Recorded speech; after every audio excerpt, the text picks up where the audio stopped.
She wore her anguish on her face in the way she carried herself as she hobbled to her seat in the front row. The service had not begun, but her lips began to move. The rabbi, watching, could not make out what she was saying. What was she mumbling under her breath? He descended from the bema and into the pews and shouted at her, saying, "How long will you make a drunken spectacle of yourself? Sober up." With calmness and clarity, Hannah stood out of her chair and she replied, "Rav Eli, your eyes deceive you. I have drunk no alcohol, but I have been pouring out my heart to the Eternal. Do not make me seem worthless. I have only come to use prayer to express my pain and distress." Hannah, the subject of our Rosh Hashanah Haftarah portion, came searching for strength and love, all with a wounded heart. She had been unable to conceive, unable to fulfill what she believed was her life's destiny. Yet that same heart moved her in ways no one had ever seen before. Her words so clearly evidenced her purity of soul and spirit that the rabbi did not challenge her response. In fact, he blessed her. "Go in peace, and may the God of Israel grant you what you seek." Hannah broke the glass ceiling, in ancient times no less, by challenging the status quo, and in the process, she revolutionized our tradition. Hannah, a woman, a person uneducated in Torah, probably the least likely figure to influence rabbinic opinion, taught our leaders something they had never even considered. Her vulnerability moved the rabbis of the Talmud so much that they codified into Jewish law the need to use our hearts for authentic prayer. What Hannah did, following her heart, can be frightening. Sometimes we cannot trust our inner desires, and at other times when we do follow our dreams, we cannot always predict how people will respond, especially if our dreams go against what's considered conventional, socially acceptable, or realistic. I should know, because for many years, I ran away from my dreams. As a young girl, I cherished my Jewish experiences, specifically the ones that let me travel through history. I loved learning my great-grandfather was a yeshiva bocher, and my great-grandmother was a secular communist who practiced her Judaism by feeding the hungry. I adored hearing about how my grandparents met at City College and that my parents met working at Kutcher's Hotel in the Catskills. The stories made me feel like the entire Jewish community was my family, that I am connected to something bigger than myself. In college at the University of Wisconsin-Madison, I quickly became a Jewish studies major. I wanted to examine how people before me wrestled with their Jewish identities. So I read about figures like Al Jolson, Abraham Kahan, Philip Roth, and Cynthia Ozick, to name a few. I saw myself in the questions they posed. They felt like confidants, though we never actually crossed paths. Throughout college, I studied with an ultra-Orthodox community on campus. Though I often debated with its rabbinic leadership over differences of religious opinion, the rabbis and their wives were my home. I gravitated towards their delicious food, their desire to hear about my life, and their efforts to form Jewish bonds. During my sophomore year, I excitedly approached my ultra-Orthodox rabbi, whose name, as it turns out, was Eli, and with chutzpah, I asserted, "Rabbi Eli, I want to become a rabbi." And he laughed at me. His wife, Shira, said, "Sasha, darling, you cannot become a rabbi. You are a woman. Your role is elsewhere." I looked up to Ellie and Shira, and because I valued their opinions, I smothered my spark of inspiration. And unfortunately, I then projected what they said onto people throughout all aspects of my life. Their comments encouraged me to question how being a rabbi could fit into my world. So I did what many young adults unsure of their path would do. I looked to my parents, 2 lawyers, and I said to myself, I'll take the LSAT. Jewish studies will translate well for law school, right? To the lawyers in the room, though many of you tell me I dodged a bullet, I am sure I would have appreciated law school.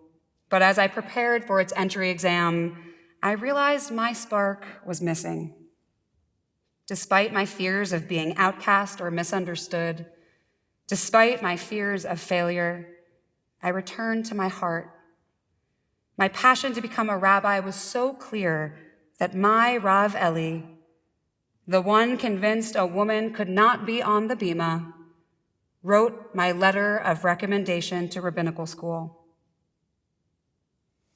The person least likely to support my dreams raised his heart above rigid tradition, and here I stand before you. My female colleagues and I stand on this bima because of the courageous women and their advocates who understood that Judaism succeeds when it elevates learning and growth above calcified dogma. We represent the many women before us who long to become clergy, but were denied access because of their gender. We represent Regina Jonas, the first female rabbi in Germany, whose murder by the Nazis silenced her voice and her legacy. We represent all the women who were allowed to start their education as clergy, but dropped out because of the discrimination and abuse they faced. We represent the female clergy of our American Reform movement, like Rabbi Sally Priesand, the first American female rabbi who was ordained only 50 years ago. And yet, seeing 2 new clergy members, let alone a primarily female clergy team, can feel like a jarring departure from what may be considered traditional, even here at a Reform temple known for its innovations in Jewish life. And in some ways, this is a departure. But the term tradition does not always imply authenticity. There are many instances in which Jewish practice has been influenced and even amended by its surrounding cultures and faiths, by secular studies and by scientific findings, all in order to make Judaism relevant and genuine to the lives of its adherents. To hold hard and fast to one particular image of a Jewish leader, or to affirm only one understanding of how Judaism should be practiced, risks discriminating against our own people and stunting Judaism's potential to stretch and evolve along with its congregation. Rosh Hashanah is an apt time to consider women's achievements in Jewish life as we read about Sarah, Hagar, Hannah, and Rachel, whose narratives call out to us like shofar blasts, begging us to listen to the diverse range of voices within Scripture. Each of these biblical women has their own relationship with God, their own contributions to Jewish practice. Hannah's prayer catches the attention of the Talmudic rabbis, but Sarah, Hagar, and Rachel also offer prayers before God. They too invoke God's name. Each of these biblical women is a prayer leader, a role model for Jewish women, including me and my colleagues. They trust God will hear them. They have confidence that in a biblical, patriarchal society, the God of our people would be a God for all people. And God does respond to each of them. God enables Sarah to bear a child at age 90. A messenger of God implores Hagar not to fear her child Ishmael's death, for God plans to save him. God comforts Rachel, desperate in her own infertility. God tells her not to weep, for there is hope in her future, though she cannot yet see it. These narratives teach us that no one gender, no one person has a monopoly over our relationships with God or over our influence in Jewish life. Rabbi Rachel Adler, a trailblazing feminist theologian who did not herself become a rabbi until she neared age 70, reminds us that the impact of gender is not a woman's issue. It is an issue for everyone who seeks to understand Judaism. Recognizing the accomplishments of female clergy is not meant to create a new bubble of privilege and access to Jewish life, limited to people who consider themselves women or to people who call themselves clergy. Discussing the role of women in the Jewish tradition rather teaches all of us, Jews with 2 Jewish parents, Jews with 1 Jewish parent, Jews by choice, non-binary and trans Jews, LGBTQ plus Jews, Jews of color, Jews with disabilities, and agnostic Jews, the list goes on, that Judaism survives and thrives when it creates space for every voice, for every heart. No less a rabbi than Moses himself offers us a model for engaging in modern Jewish life, a life where every voice matters. Moses begs God for help. Moses knows he cannot carry the Jewish people by himself because it is too much for one person to bear. So God appoints 70 elders to distribute Moses' moral influence and leadership. When 2 of the elders, Eldad and Medad, speak up in the community in a prophetic voice, Joshua, the heir apparent to Moses, voices concern that these 2 men should be restrained from taking up too much space, from exercising too much leadership. Moses rejects Joshua's premise and states, "Are you jealous of them on my behalf? I would like God to make every person a prophet."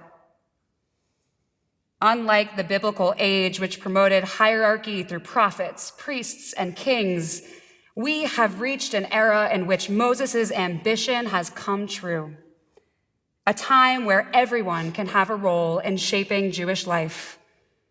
In a recently published book entitled Awakenings, my colleagues Rabbi Joshua Stanton and Ben Spratt confirm this when they write, "In the American diaspora, spiritual power does not arise from divine designation, lineage, or the fancy titles we acquire with effort. Increasingly, spiritual power ripples out beyond the seminary and yeshiva in the creation of new rituals at home, in the determination of warriors for justice, and in spiritual guides without pedigree. Though we can and should celebrate the achievements of female clergy and admire WRT for providing space for female representation on the bima, our focus should move to where Hannah directed hers, inward, toward our hearts. So how do we bring our influence, bring our hearts to making Judaism manifest meaningfully in our lives? First, we do it through prayer. On the eve of Rosh Hashanah, and over the next days of intense spiritual reflection, we engulf ourselves in ancient words and the meditations of our ancestors. And while this is completely appropriate, even comforting, their language can sometimes feel inadequate.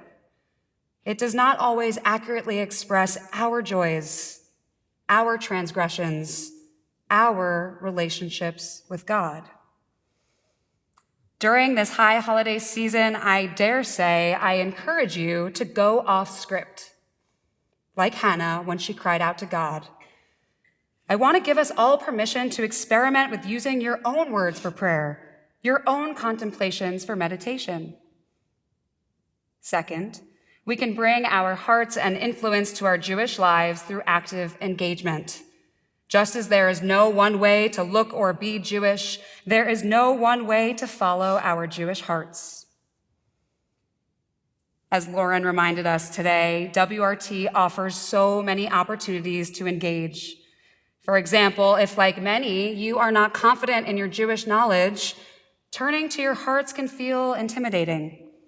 If this resonates with you, sign up for one of our many adult learning courses.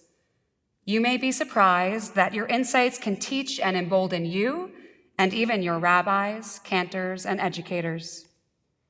If you already know that music moves you, speak with our talented cantors who can help you find ways to nourish your passion in a Jewish context. Perhaps you are energized by acts of tikkun olam. Speak with Sharon Stiefel, Director of Social Impact and Community Engagement, about opportunities to engage in deeds of righteousness and to reflect upon your impact with the tzedek box that all households will soon receive. Maybe you want to join one of our cultural and social communities within the wider WRT community. If you love or are fascinated by Israel, you may want to join our congregational trip to Israel in December of 2023, celebrating WRT at 70. We welcome all ages and stages of life, whether you have never even stepped foot on Israel's soil or you have lived there for years. Consider if there are classes and programs not being offered that you want to explore. Raise your voice, propose your ideas, bring your heart. In Parshat Nitzavim, which we read this past Shabbat, Moses implores the Israelites, Lo b'shamayim hi, ki karov elecha hadavar hazeh bilvavecha. Meaning God's commandments are not in the heavens, and so engaging in Jewish life is not beyond your reach. It is actually very close to you, in your heart. So tonight, as we welcome 5783, here is a blessing for the Hannah in each of us. Spirit of the universe, grant us the confidence to explore our hearts and the courage to let them impact our Jewish lives. May we bring our whole selves to the work of sacred living and create moments of connection with you, with our friends and families, and with each other. Show us that this work is within our reach. And together, let us say, Amen.